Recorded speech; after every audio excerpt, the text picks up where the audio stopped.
Assalamualaikum warahmatullahi wabarakatuh. Alhamdulillah, selamat pagi anak-anak. Bagaimana kabarnya hari ini? Semoga semua selalu dalam keadaan sehat walafiat, tetap semangat.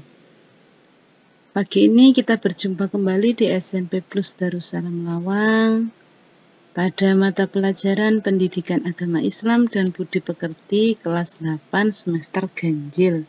Masih tetap bersama saya, Ibu Sumiati. Sebelum kita mulai pembelajaran hari ini, mari kita awali dengan membaca doa pembukaan pembelajaran secara bersama-sama. Semoga apa yang kita kerjakan bisa bernilai ibadah di sisi Allah dan memberikan manfaat bagi diri kita ataupun lingkungan sekitar. Amin. A'udzu billahi minasyaitonir rajim. Bismillahirrahmanirrahim. Alhamdulillahi rabbil alamin. Ar-Rahmanir-Rahim. Maliki yaumiddin. Iyyaka na'budu wa iyyaka nasta'in. Ihdinas siratal mustaqim. Siratal ladzina an'amta 'alaihim ghairil maghdubi 'alaihim waladdallin. Amin.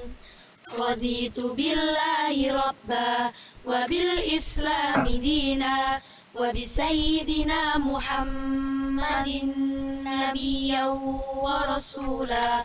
Rabbi zidni ilma warzuqni fahma. Allahumma faqihni fid din wa 'allimni ta'wil birahmatika ya alim ya rabbal alamin.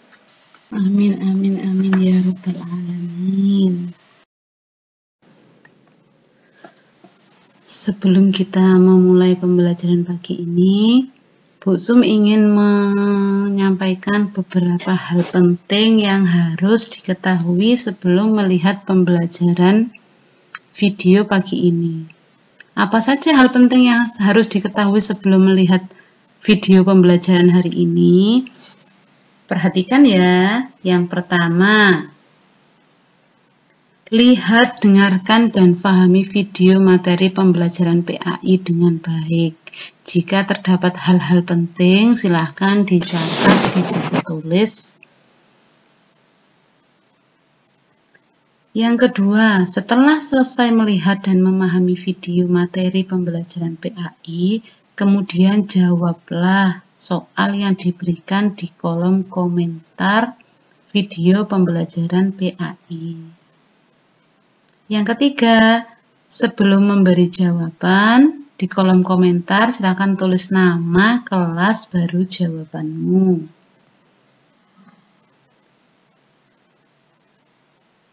Untuk yang menjawab 10 orang pertama yang menjawab di kolom komentar dengan benar akan mendapat nilai 100. Selanjutnya, 10 orang kedua yang menjawab benar di kolom komentar akan mendapat nilai 95. Yang keenam, 10 orang ketiga akan mendapat nilai 90. Begitu seterusnya sampai nanti jumlah siswa sudah menjawab semua. Maka supaya dapat nilai yang terbaik, ayo kerjakan tugas sesuai dengan waktunya. Segera kerjakan, segera buka, segera lihat. Dan pasti akan segera selesai, tidak akan bertumpuk-tumpuk dengan tugas lainnya. Yang kedelapan, tetap semangat, lebih giat belajar, dan tepat waktu untuk mendapatkan hasil yang terbaik. Sekali lagi, untuk menjawabnya silahkan tulis di kolom komentar video YouTube materi PAI. Jangan sampai keliru. Sudah paham? Nah, kalau sudah paham, maka kita lanjutkan untuk memulai pembelajaran.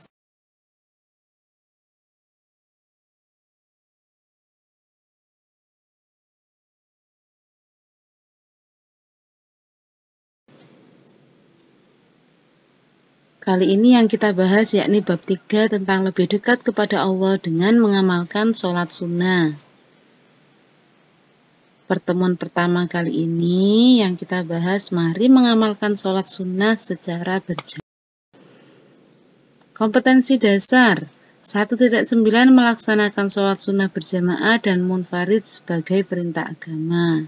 2.9 menghayati perilaku peduli dan gotong royong sebagai implementasi dari pemahaman sholat sunnah berjamaah dan munfarid. 3.9 memahami tata cara sholat sunnah berjamaah dan munfarid. 4.9 mempraktekkan sholat sunnah berjamaah dan munfarid. Tujuan pembelajaran kita kali ini, yang pertama, setelah mengikuti kegiatan pembelajaran, peserta didik mampu menjelaskan pengertian sholat sunnah dengan benar. Yang kedua, menjelaskan macam-macam sholat sunnah berjamaah dengan benar. Ketiga, mempraktekkan sholat sunnah berjamaah sesuai dengan ketentuan syarat. Yang keempat, menjelaskan macam-macam sholat sunnah munfarid dengan benar. Yang kelima, mempraktekkan sholat sunnah munfarid sesuai dengan ketentuan syariat. Yang keenam, menjelaskan macam-macam sholat sunnah berjamaah dan munfarid dengan benar. Yang ketujuh, mempraktekkan sholat sunnah berjamaah dan munfarid sesuai dengan ketentuan syariat. Kedelapan, menjelaskan hikmah melaksanakan sholat sunnah dengan benar.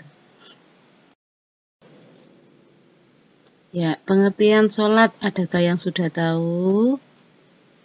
Ya, secara bahasa, sholat berarti doa. Sedang menurut istilah, sholat adalah serangkaian ucapan dan gerakan tertentu yang dimulai dengan takbir dan diakhiri dengan salam sebagai sebuah ibadah ritual atau ibadah amalia. Soal nomor 1. Sholat menurut bahasa berarti, silakan untuk sementara tulis di kertas dulu, nanti disalin ke kolom komentar video pembelajaran. Pembagian sholat. Sholat dibagi menjadi dua. Yang pertama yakni sholat wajib, adalah sholat yang hukum pelaksanaannya adalah wajib, yakni jika mengerjakan mendapat pahala, jika meninggalkannya berdosa. Yang kedua yakni sholat sunnah, yaitu sholat yang hukum melaksanakannya adalah sunnah, yakni jika mengerjakan mendapat pahala, namun jika ditinggalkan tidak berdosa. Ini adalah macam-macam sholat sunnah. Arti berjamaah dan munfarid. Berjamaah dalam hal sholat, baik itu yang wajib ataupun yang sunnah, sudah pasti kita temui istilah jamaah dan munfarid. Artinya, sholat yang dilakukan secara bersamaan minimal 2 orang atau lebih, sehingga ada yang berposisi sebagai 1 orang imam dan yang lain adalah makmum. Maka sholat tersebut adalah disebut sebagai sholat berjamaah. Adapun jika seseorang melakukan sholat secara sendirian, maka sholat tersebut disebut dengan sholat munfarid. Misal, sholat tahajud, tahiyatul masjid, dan lainnya. Dan semua itu dilakukan sesuai dengan ketentuan yang telah dibuat oleh syariat Islam. Soal nomor 2. Jika seseorang melakukan sholat secara sendirian, maka sholat tersebut disebut dengan selanjutnya yakni sholat sunnah berjamaah.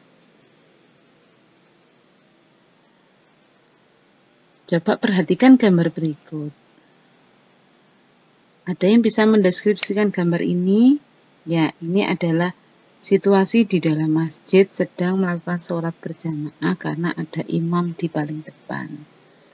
Sholat sunnah berjamaah terdiri atas beberapa. Ada sholat sunnah Idul Fitri, Idul Adha, ada sholat sunnah khusuf dan kusuf, serta sholat sunnah istisqa atau meminta.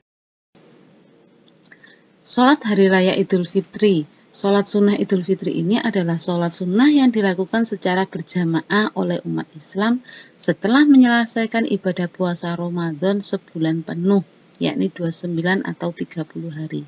Sholat Idul Fitri ini dilaksanakan pada tanggal 1 Syawal.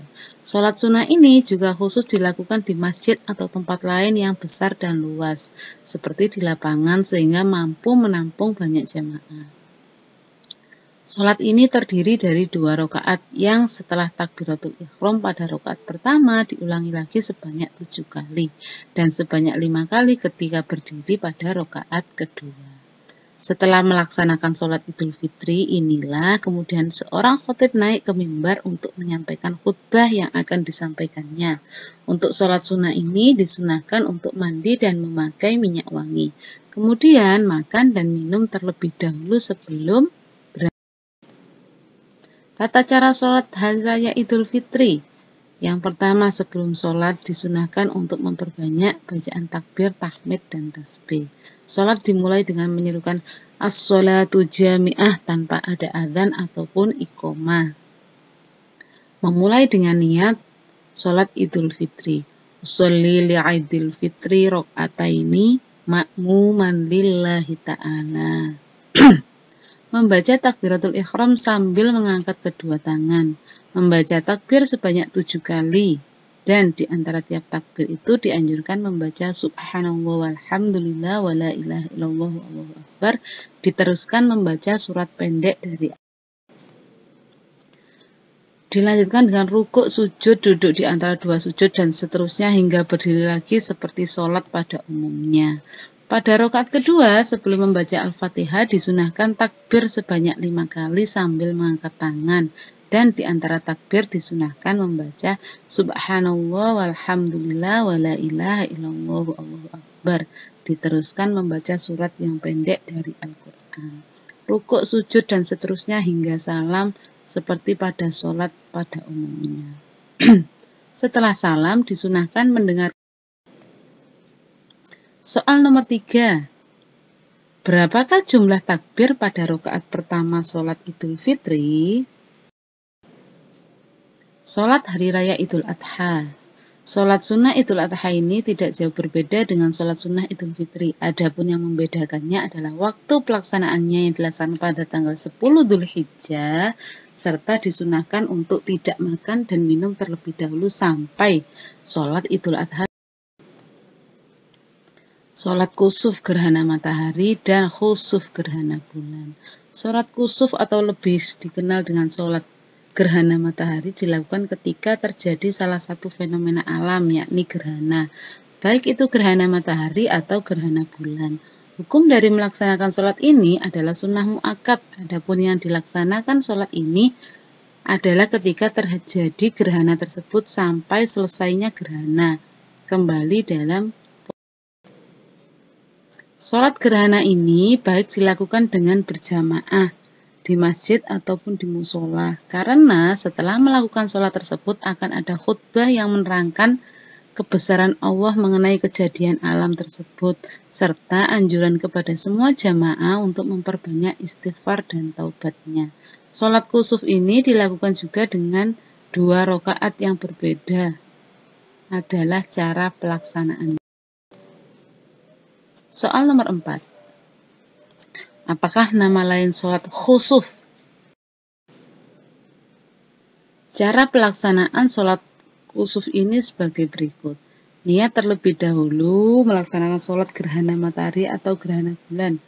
Usolli sunnatal khusufi rok'ataini ma'muman lillahi ta'ala. Takbiratul ihram disusul membaca doa iftitah, membaca surat Al-Fatihah dan diteruskan dengan ayat atau surat Al-Quran yang lainnya. Kemudian rukuk, i'tidal berdiri setelah rukuk diikuti dengan membaca surat Al-Fatihah dan surat pendek. Rukuk kembali, i'tidal biasanya. Kemudian sujud, duduk di antara 2 sujud, sujud kembali, kemudian berdiri dan melakukan rakaat yang kedua. Caranya sama dengan rakaat yang pertama sampai tasyahud akhir.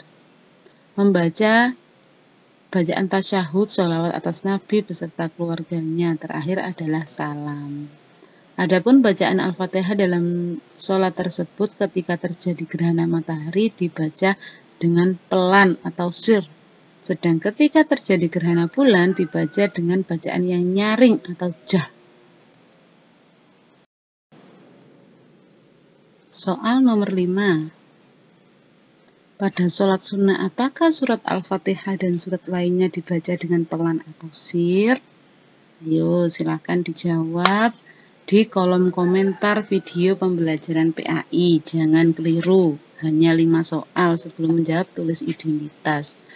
Dengan berakhirnya soal ini, maka pembelajaran hari ini juga berakhir. Mari kita tutup dengan doa bersama-sama. Semoga bermanfaat bagi diri kita.